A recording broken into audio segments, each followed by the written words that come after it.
This is the beginning of part 2 of our module on bond fundamentals, which introduces the fundamental properties of bonds, particularly fixed-rate bonds, and the most important measures of bond yields and price sensitivities. It also familiarizes you with a number of Excel functions that can greatly assist you in your understanding of these bond properties.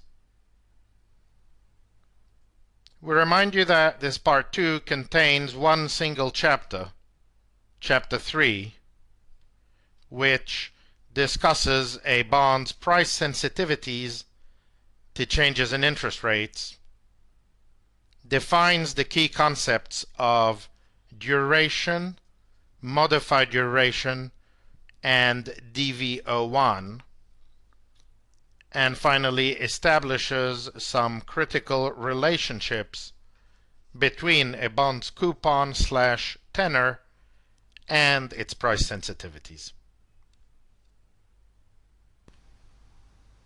Bond prices change for a number of reasons, which include changes in credit quality, regulation, shifts in demand-supply dynamics, and various other factors. But perhaps the most important factor is simply the change in market interest rates that occur constantly in most markets, and which cause fixed-rate bonds to move up and down in price in tandem with those changes. Higher rates generally work their way through the price-yield equation, which is reproduced here for your benefit, by increasing the denominator in this equation and therefore reducing the value of the total price, since the numerators remain constant at all times for fixed-rate bonds at any rate. Conversely, lower rates reduce the denominator and therefore increase the value of the total price.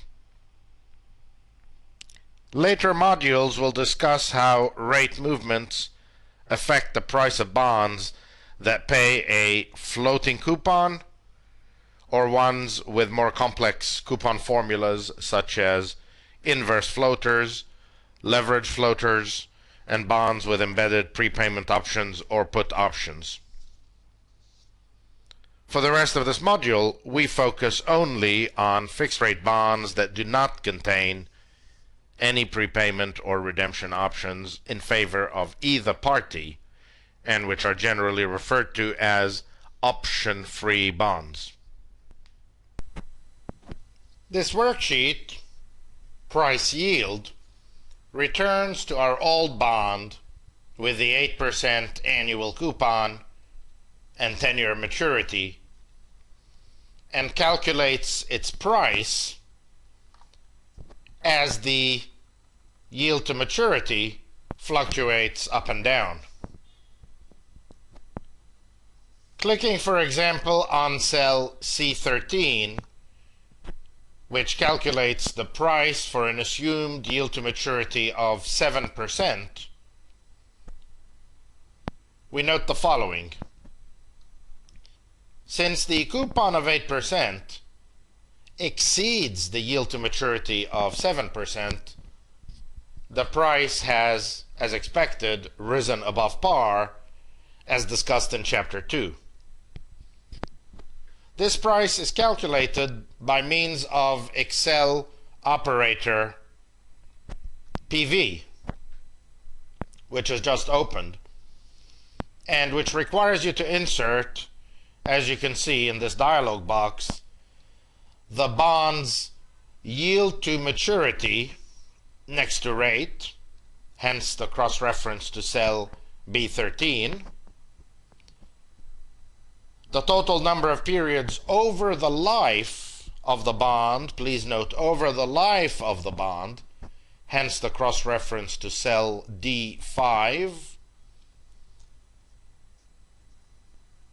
the coupon per $100 of face value next to PMT, Hence the multiplication, as you can see here, of the coupon in cell D4 by the face value in cell D6, since the D4 entry is expressed as a percentage.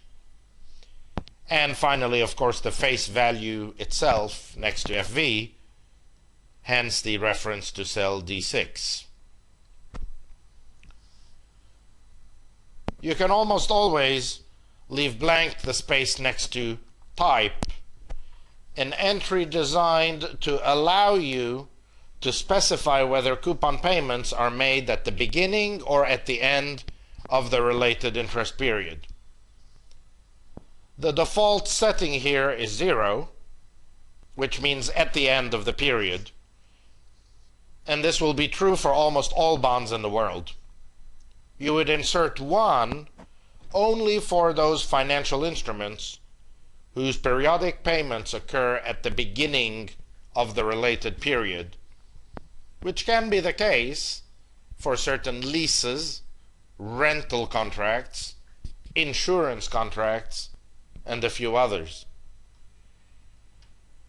Note finally that, as before, Excel calculates the PV of an instrument, as you can see here at the bottom of these calculations, as a negative, purely by convention.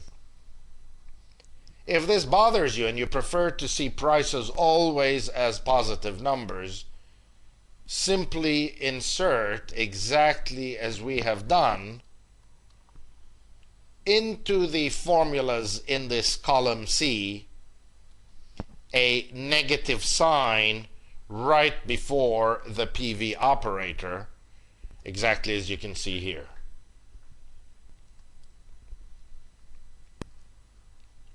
One way to think of this price gain of $7.02 is to decompose the 8% bond that has just appeared here pictorially into a 7% 10-year bond with face value 100 plus an additional 10-year annuity of $1 per annum, exactly as described here.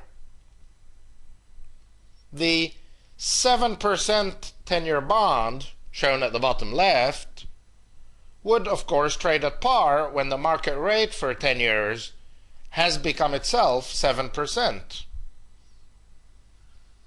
And the annuity that has reappeared at the bottom right would represent the gain to the holder, which contains in aggregate a total of $10 of additional cash flows, but whose present value works out to be $7.02.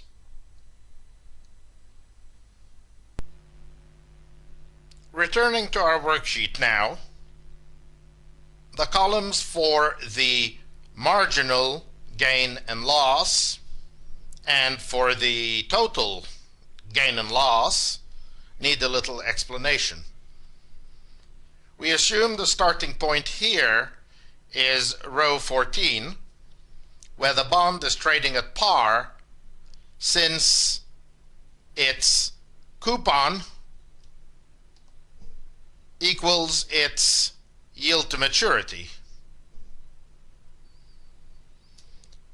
The column for the marginal gain/loss tracks price changes in any one cell versus the price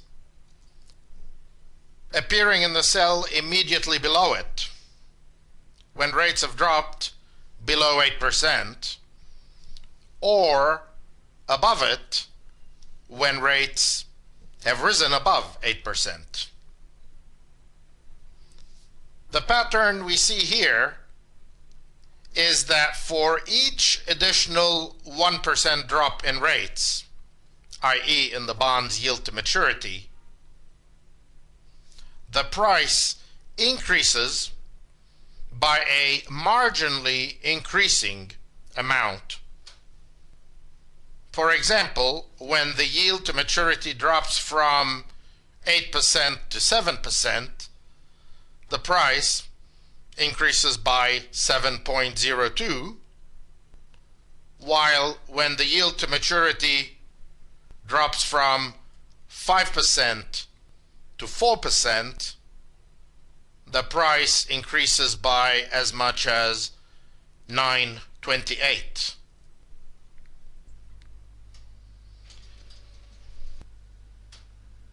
Conversely, for each additional 1% increase in rates, i.e. in the bond's yield to maturity, the price decreases by a marginally decreasing amount. For example, when the yield to maturity rises from 8% to 9%, the price decreases by $6.42. While when the yield to maturity increases from 11% to 12%, the price decreases by as little as $4.93.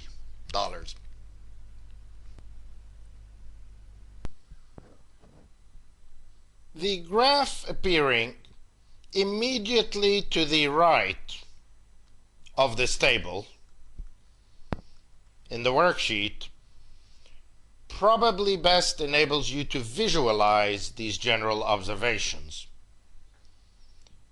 Starting at the point at which the bond is trading at par and yield to maturity equals the 8% coupon, we see clearly first the inverse price-yield relationship as reflected in the inverted shape of the graph, with the price declining as we move further and further towards the right, where the higher yields are visible, and the price increasing as we move further and further to the left, corresponding to the lower yields. We also see that the price graph is not linear, right here,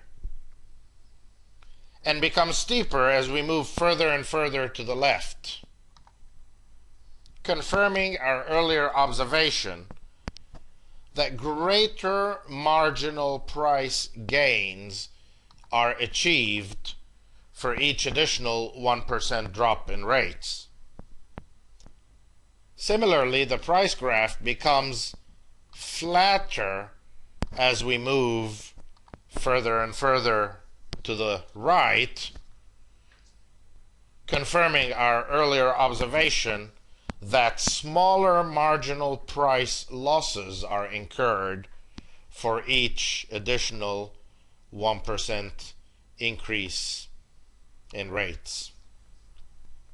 In a sense, this last characteristic for fixed-rate bonds is inevitable, since a completely linear graph would eventually reach the level at which the bond's price is zero, an impossibility no matter how far up rates rise.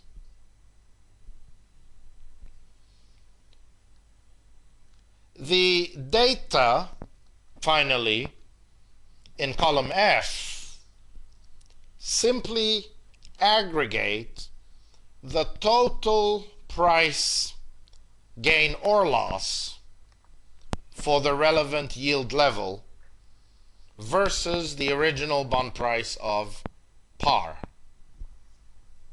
This illustrates more vividly the non-symmetrical price movements as rates alternatively rise or fall, since the aggregate gain of 32.44 when rates have fallen by 400 basis points all the way to 4% by far exceeds the aggregate price loss of 22.60, corresponding to a yield to maturity of 12%, i.e. to a 400 basis point increase in rates.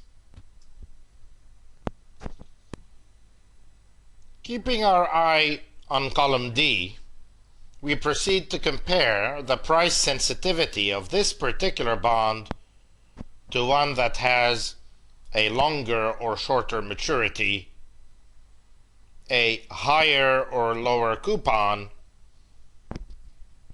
or a combination of both. Addressing the bond's maturity first, we see that extending maturity to 20 years, for example, appears to increase significantly the price volatility in both directions. For example, the previous price gain of 702 in this cell D13, corresponding to the 100 basis point drop in rates to 7% that we discussed a minute ago, has now been replaced by a price gain of $10.59, as you can see here. Similarly, the previous price loss in cell D14 stood at 642, as you can confirm, and has now been replaced by a loss of 913.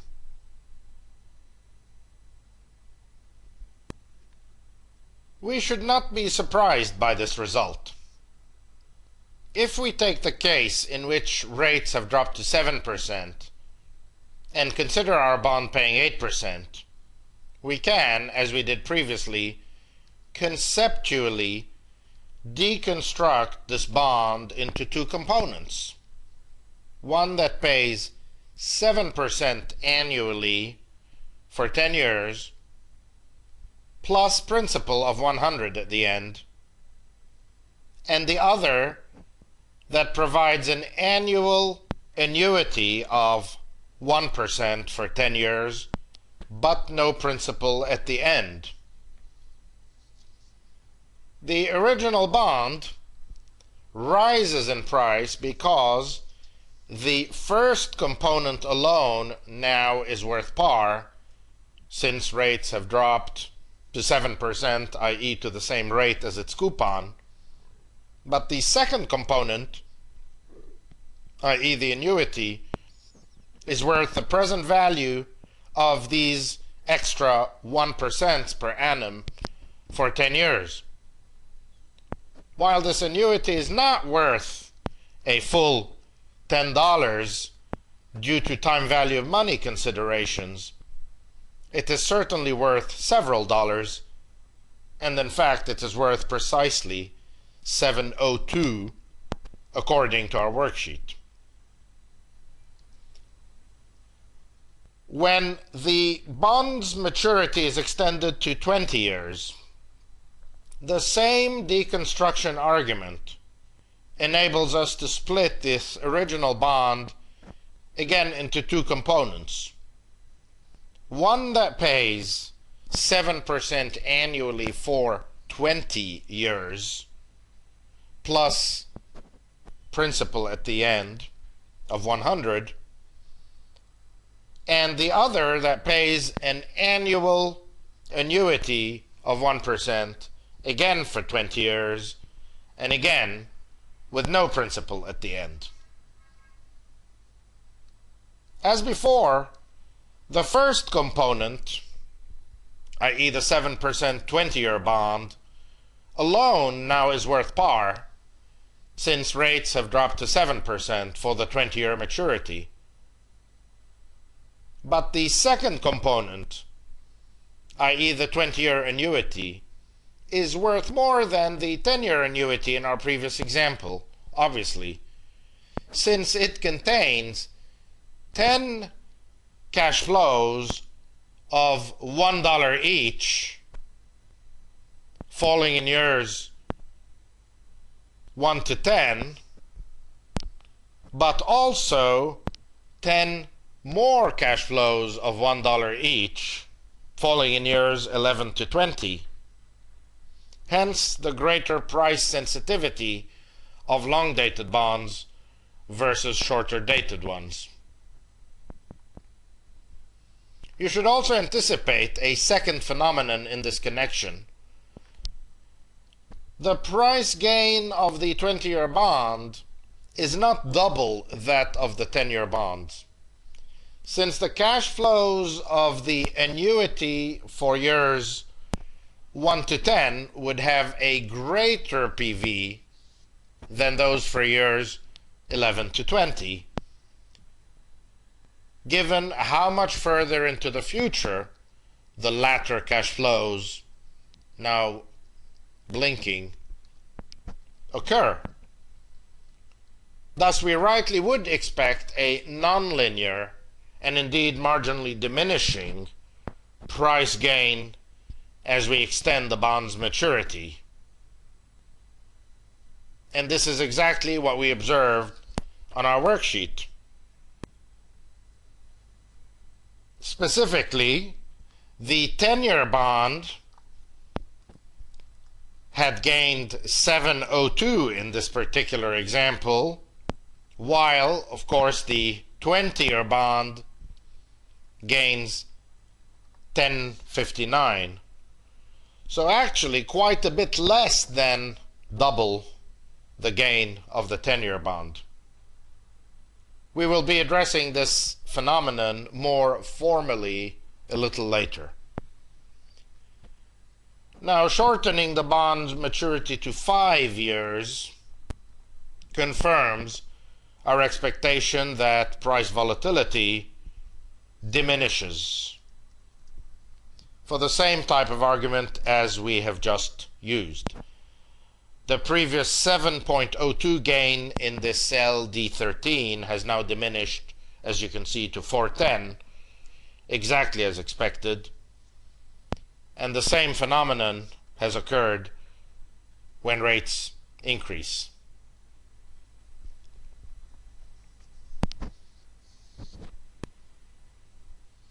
Turning now to the effect of coupon changes, we need to be a little careful before proceeding.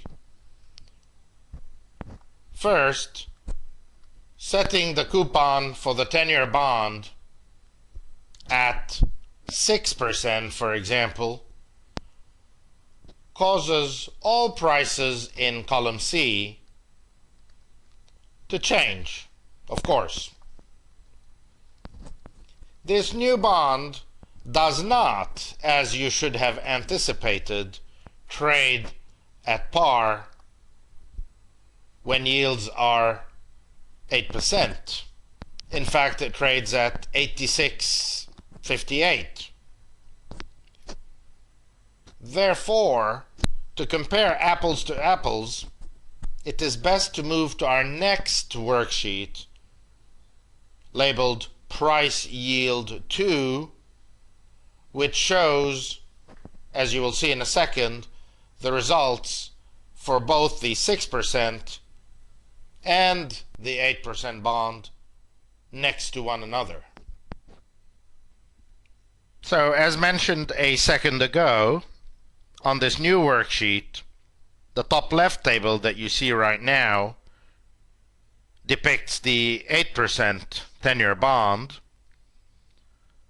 whereas immediately to the right of this table we have another table depicting the 6% 10-year bond.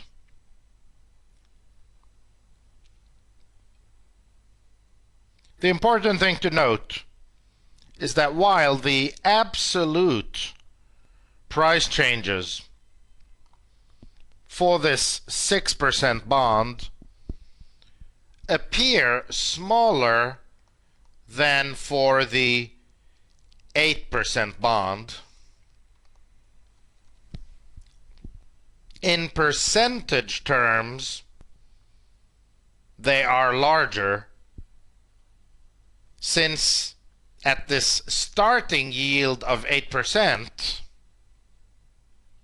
the lower coupon bond on the right already trades substantially below par. What really matters to a trader, investor, or risk manager is the percentage price change of an investment, which for the 6% bond gives us a range just highlighted here between 739 and 789 for each 1% absolute drop in rate, as compared to a range for the higher coupon bond that is visibly lower in magnitude.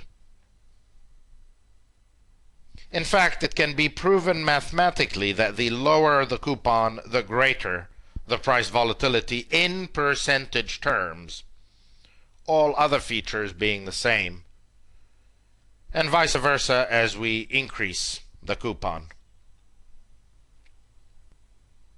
So, for any given maturity, a zero coupon bond would be expected to have the highest percentage price volatility, a point we will address more formally in the next chapter.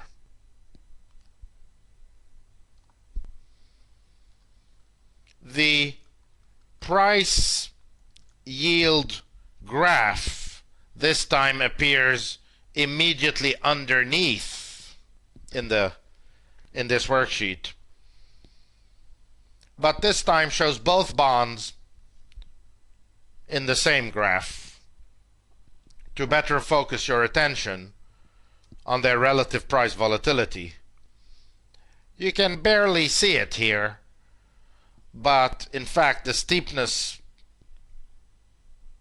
of the graph best reflects the price sensitivity to yield changes. And for the 6% bond, shown in green, the steeper angle is very barely more visible when contrasted to that of the 8% bond, shown in purple. We now seek to analyze these relationships more formally and begin by introducing the critical notion of a bond's duration. The formula for a bond's duration is shown here for the generic bond analyzed in Chapter 2, whose maturity in years is n, small n, whose payment frequency per annum is f as in franc, and where the term PVCFT means the present value of the cash flow at the end of period t, which of course is nothing more than that cash flow size, as you can see here, discounted at 1 plus the appropriate discount rate to the power t. And finally, where PVTCF is the total PV of the cash flow under the bond, which of course means the bond's price. Since this formula is hardly user-friendly, we have programmed it into Excel worksheet duration for our old 8% 10-year bond with semi-annual coupon payments.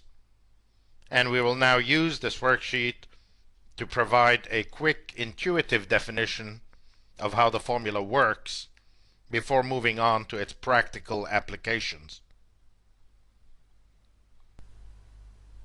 This worksheet begins by simply numbering each period in the bond's life from 1 to 20, but you will note that some 12 rows or so have been hidden in the interest of space. Then setting the cash flow paid at the end of that period in column C. Column D then calculates the discount factors applicable to those cash flows,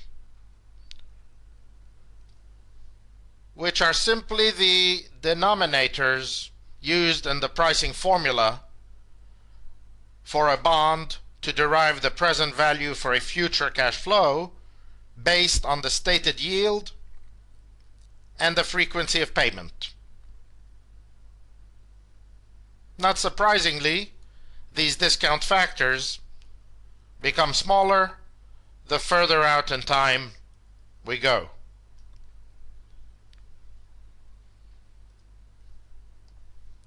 Column E simply calculates the present value of each cash flow through multiplication of the entries in the two columns immediately to its left. Summing all numbers in column E, as we do in this cell E27, gives the bond's price, which of course is 100 in this case, since the yield and coupon are equal. The most important column is column F, in which we multiply the PV of each cash flow by its age, so to speak,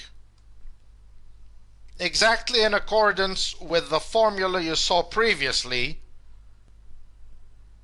which is reproduced in the rectangle at the bottom for your convenience, and includes the term T right after the sigma sign, indicating the need to multiply each cash flow present value by what we have called its age.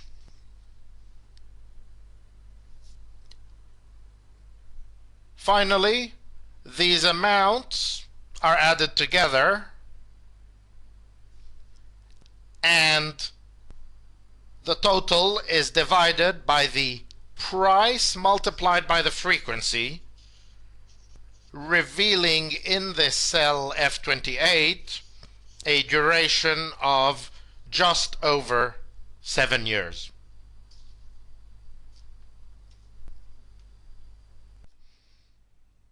You may by now have intuited what duration aims to measure, and thus why it is calculated in units of years. While this bond has a 10-year final maturity and pays all its principal on its maturity date via the bullet feature, all but one of its coupon payments occur prior to maturity, so that the average time it takes to receive the benefit, if you like, of the investment that you have made is less than 10 years.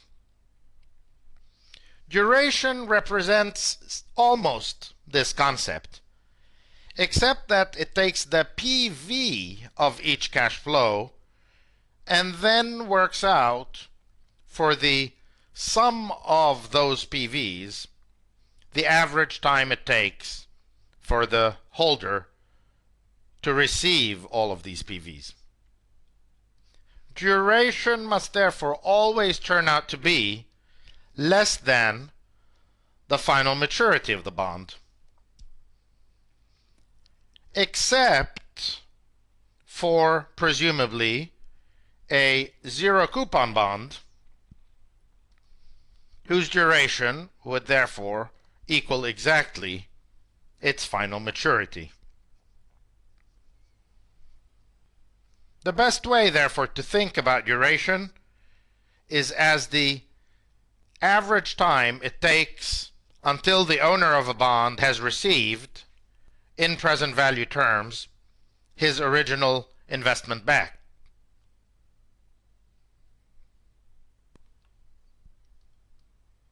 To repeat then, duration can best be viewed as the average time it takes for a bondholder to receive in present value terms, his original investment back without differentiating between coupons and principal, on the basis that a cash flow is a cash flow. Of course, you might ask why we calculate this thing called duration, and how we might use this information that the 8% 10-year bond has a duration just over 7 years. Just before answering this question, we introduce duration's cousin, known as modified duration. Its formula is quite easy, being simply modified duration is duration discounted for one period, essentially, so at 1 plus y over f.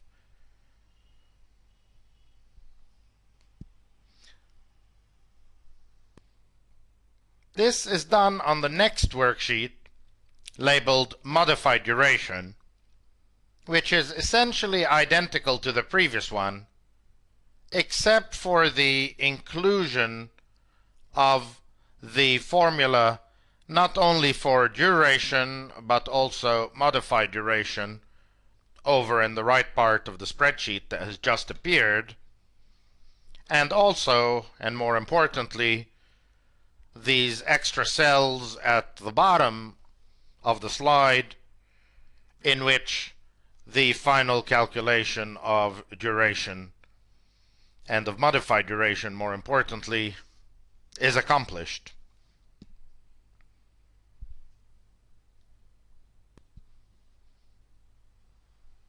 To repeat then, while duration itself has useful applications in various areas of finance, such as portfolio management, its real value to us for our present purposes is simply as a stepping stone towards the calculation of modified duration. Before proceeding to analyze the properties of these two duration measures, we mention importantly that often the regular measure of duration is referred to as Macaulay duration, named after its inventor, while modified duration is referred to exactly in this way, i.e. as modified duration. Further, we warn you that many traders and bankers speak generically of duration without specifying which of the two measures they mean. In this and any of our other modules, we will always make very clear what we mean, and will generally refer to regular or Macaulay duration simply as duration, while referring to modified duration very specifically as modified duration.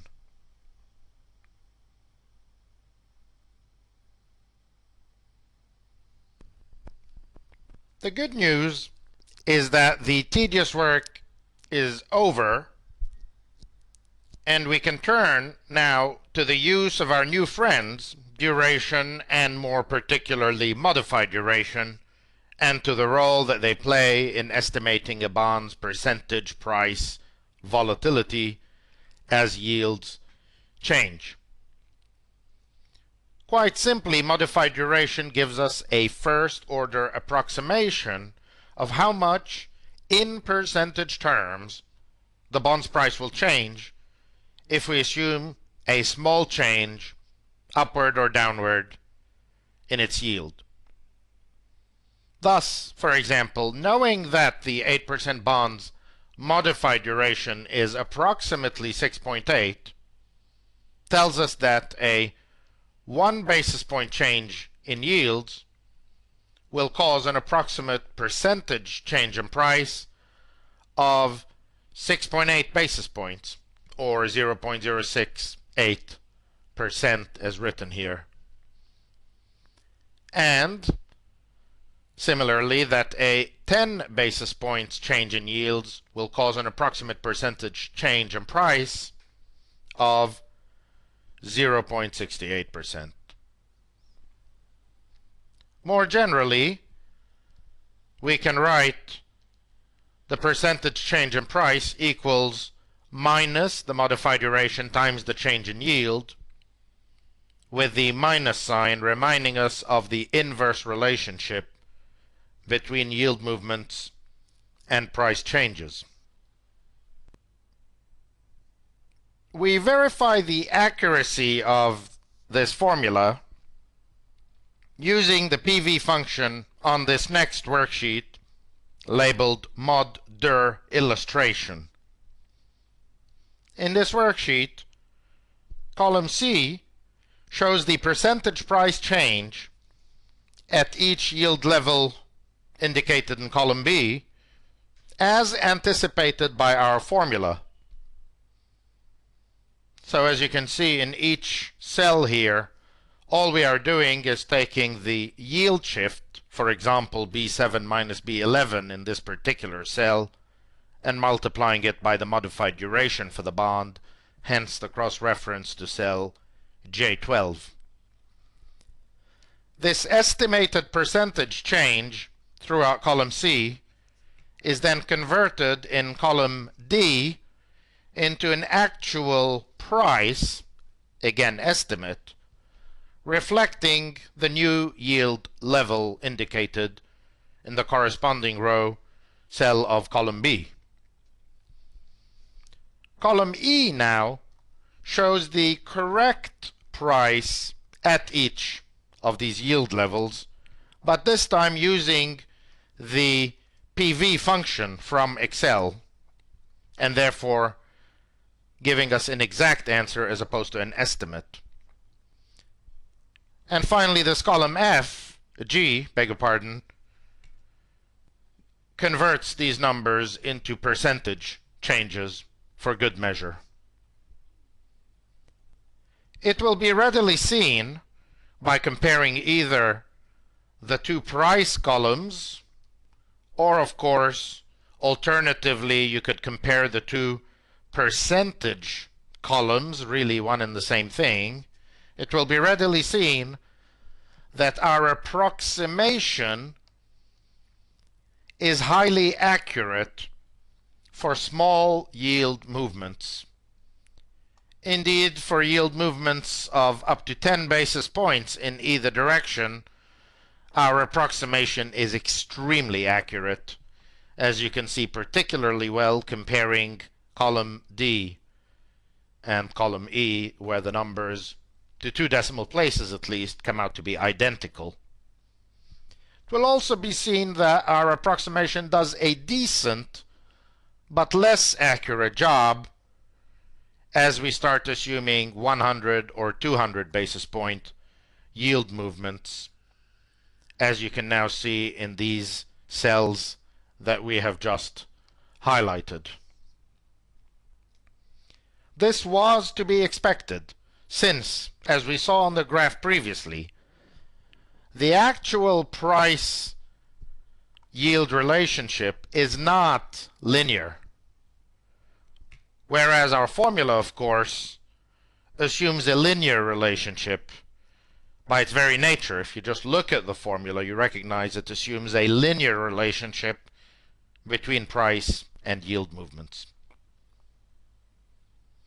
Still, for small yield movements, it bears repeating, the formula has done an excellent job of anticipating the percentage price change given some assumed yield movement. Geeks and people with a strong mathematical orientation may have realized by now that modified duration is closely related to the first derivative of the price equation with respect to yield. A more advanced mathematical module will examine all these notions in a more rigorous manner.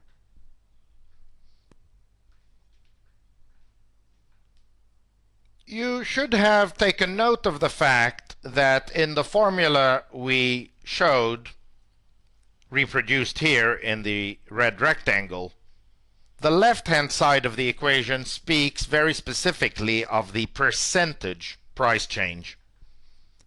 This is a critical point. For bonds trading at par, the percentage change will of course equal the change in dollars, but otherwise we must be more careful. This worksheet, Module Illustration 2, provides an excellent example of this phenomenon. Here we use our old friend, the 6% 10-year bond, instead of its 8% sister.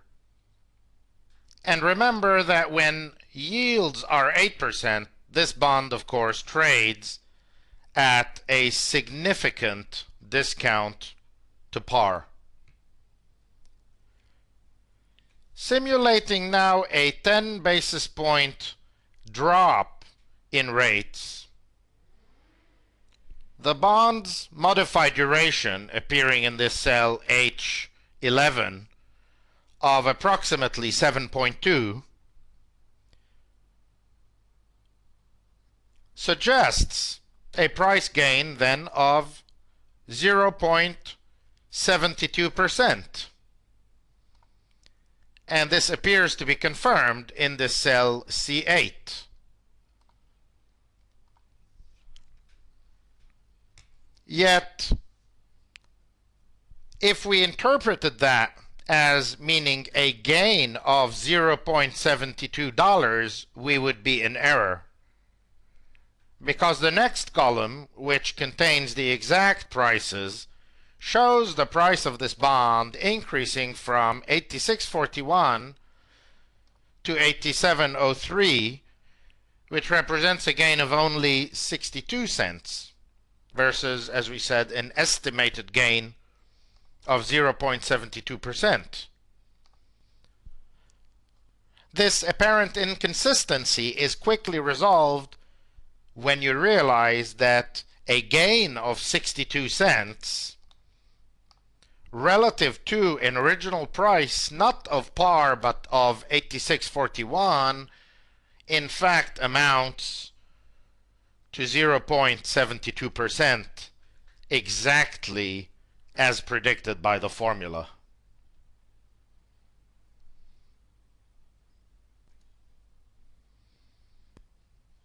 More than one trader has lost large sums of money ignoring this important point, as illustrated in this next worksheet entitled Percentage versus Absolute.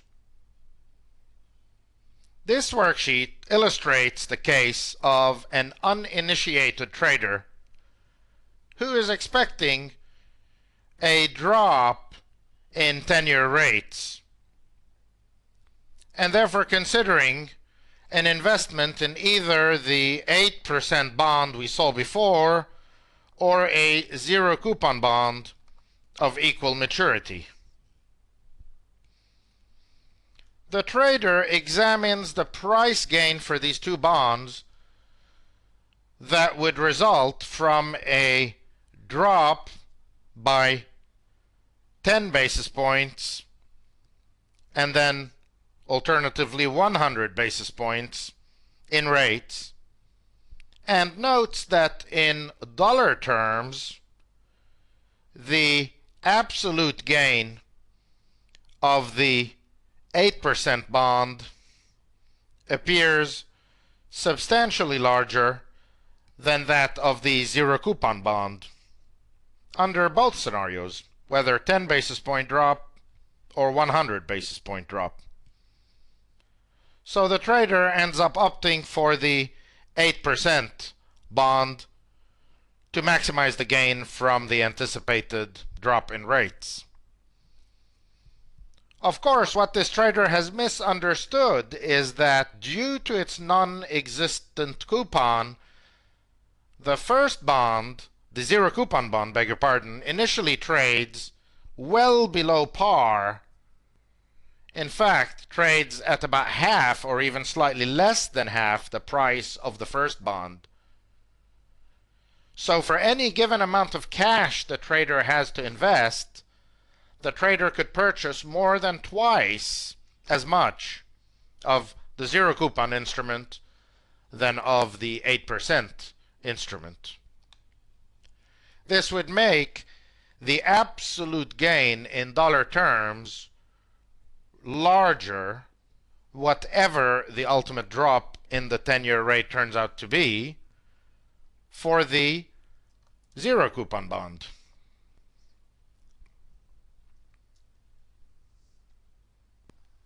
It is important to note a limitation of modified duration that runs parallel to the limitation we mentioned with respect to yield to maturity. Since, for the reasons we discussed previously, we use a single annualized discounting rate for all cash flows occurring during the bond's life without differentiating between different points of the curve, it follows that when we speak of a quote-unquote yield movement, we are in essence assuming a parallel shift in the yield curve from its initial position, which of course rarely occurs in reality. To the extent the curve pivots towards the left by becoming steeper, or towards the right and becomes flatter, the use of modified duration as an estimate of the percentage price change becomes less accurate. A more accurate approach that reflects for each cash flow a discount rate based on the risk-free rate and some credit spread appropriate to that particular tenor, and which then calculates the price sensitivity to changes in that particular tenor's discount rate, will be discussed in our more advanced module entitled Advanced Duration Measures. One last measure of price sensitivity closely related to modified duration is DV01, which stands for dollar value of 1 basis point. This differs from modified duration in two important respects. First, it assumes exactly a 1 basis point shift in yield, since it is for small yield movements that these types of approximations generally are most accurate. And second, it calculates the price sensitivity of a particular bond or particular portfolio of bonds, taking into account the size of the position and hence producing a result in dollar terms rather than as a multiple.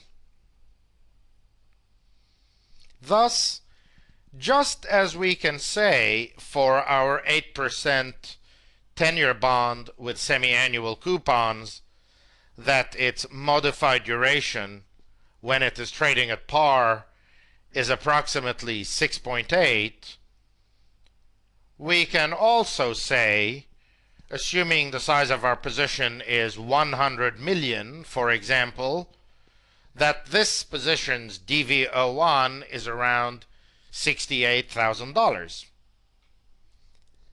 The advantage of DV1 is that, first, it is perhaps easier to visualize potential gain or loss amounts expressed in currency units. And second, the aggregate DV01 of two positions is simply the sum of each DV01 without need to worry about the relative size of each position and having to make some sort of weighted average calculation. Modified duration, on the other hand, would require such an adjustment. This worksheet, labeled Additivity, illustrates this last point by taking our old friends, the 8% and 6% 10-year bonds, and assuming for each a face value of $100 million. Beginning with a yield of 8%, we then calculate the value of each position and the aggregate value of a portfolio of these two positions combined, as shown in this row 7.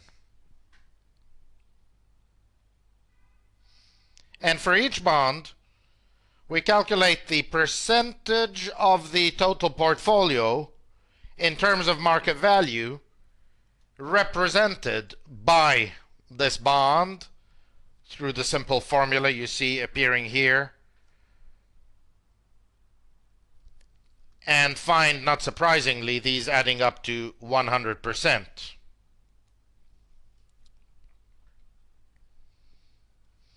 We also calculate for each position its DV01 using modified duration and simulating essentially a 1 basis point movement on the dollar value of the bond initially.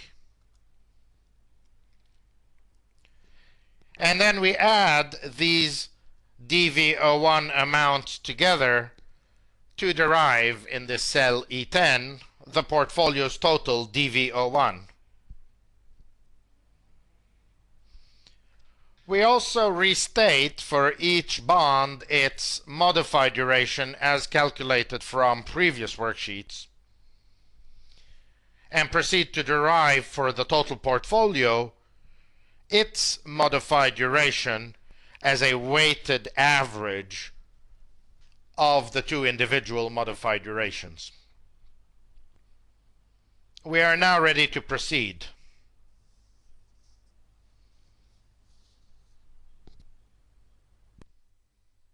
Further down in the worksheet, we simulate a 10 basis point drop in yields to 7.9%, and then recalculate in row 14 via the PV operator the actual prices of the two bonds and hence the total value of the portfolio, from which we derive the change in value in this cell E16. Remember that this is an exact calculation since it is based on the PV operator. We also estimate the change in value of the portfolio via DV01 and via modified duration. For DV01, we simply add together the individual DV01s for each bond, obtaining a DV01 for the portfolio in this cell E10 of around $129,000, and then multiply by 10 to reflect the 10 basis point yield movement, getting therefore a total estimated price change of just around $1.29 million. Working now with modified duration, we take the portfolio's modified duration from cell E9, which we remind you was derived as a weighted average of the two individual bonds' modified duration, and then multiply this by the initial market value of the portfolio and by 10 basis points once again to reflect the aggregate yield movement of 10 basis points. It becomes apparent that DV01 and modified duration have produced the exact same answer, and furthermore that neither is exactly right as you should have expected, but that the magnitude of the inaccuracy as compared to the perfect answer in cell E16 is really more than acceptable. This completes chapter 3.